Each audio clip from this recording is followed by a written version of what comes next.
Hello YouTube, welcome back to the channel. We really appreciate you watching. I like to do some little odd and end things once in a while here for you to kind of show you some things I do. Right here I have a Jupiter. Let me start out by saying I am not sponsored by any of this equipment at all.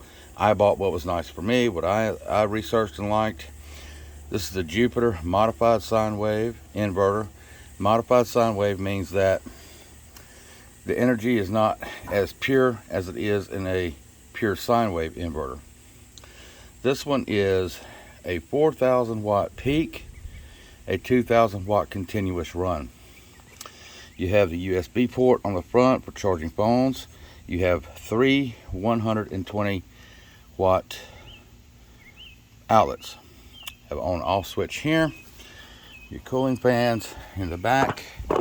You've got two cooling fans, so if the motor or if the inverter gets too warm, it'll automatically cut on and cool itself. That's normal. You've got your negative here, you got your positive here, and I run mine to a jumper cable system just so it was easier to take on and take off, so you don't have to worry about it as much. You just take them on, take them off, plug them in. Wherever you're at, you're gonna get that spark. The nice thing about this too is,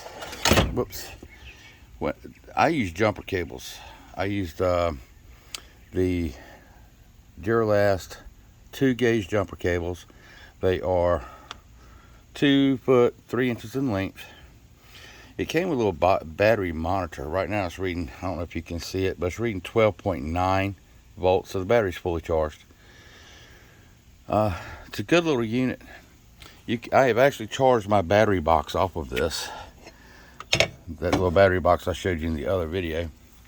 I was able to do that with it. I've got right here, this is a Bosch hammer drill.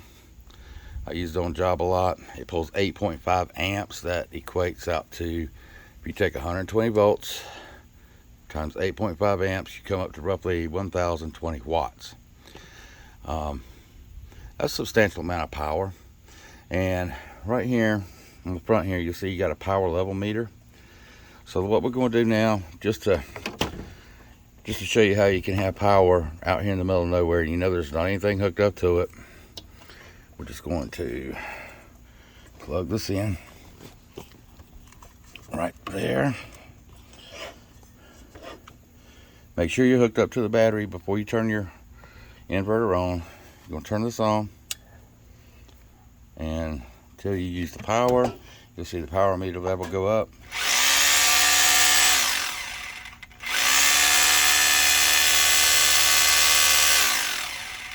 That heavy duty 1,000 watts is only pulling about 2 bars out of 10.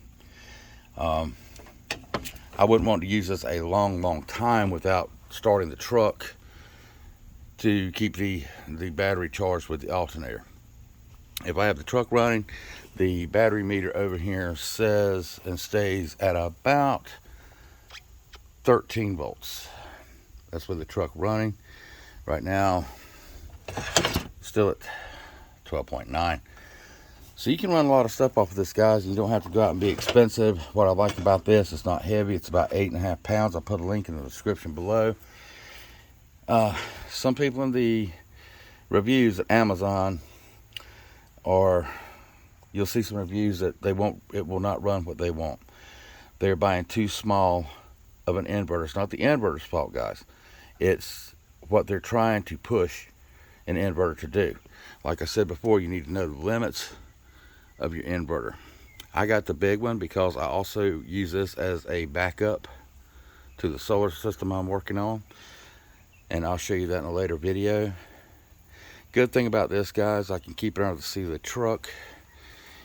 No matter if I'm on a job site, I can take it out of this truck. I can put it in my personal truck, the wife's car, no matter where we're at.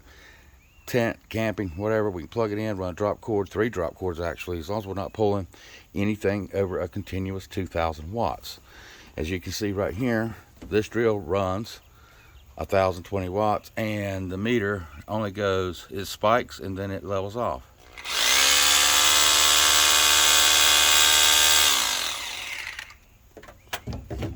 I really like this because it's simple. It's easy for anybody to get. It's $199. It's not, like I said, it's not a pure sine. It is a modified sine. So if you have some sensitive electronics, computers, Apple or iPads, things like that, I have ran them on here. I do not recommend it, simply because it could damage them. By what I hear, I've never had a problem. CPAP machines, easy.